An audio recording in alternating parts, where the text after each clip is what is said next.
கேட்கும் பொழுதே நல்லா இருக்குமே, சொல்ல வேண்டியது தானே. சொல்லலாமா? நான் நல்லா இருக்கேன்,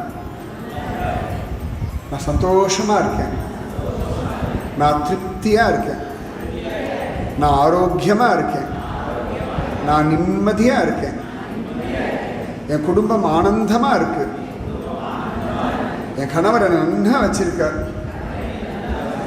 என் மனைவி என்னை அன்போடு பார்த்துக்கிறார், என் பிள்ளைகள் என்னிடத்துல மரியாதையோடு அன்போடு அக்கறையோடு இருக்காங்க, என் வேலையெல்லாம் நிம்மதியாக இருக்கு, என் வேலைகளை நான் உற்சாகமாக செய்கிறேன், எனக்கு நான் செய்கிற வேலைக்கான கூலி கிடைக்கிறது, ஒவ்வொரு நாளும் திருப்தியாக தெய்வீகமாக இருக்கேன். இது எவ்வளோ சுலபமாக இருக்கு. சும்மா எப்படி சொல்லிட்டு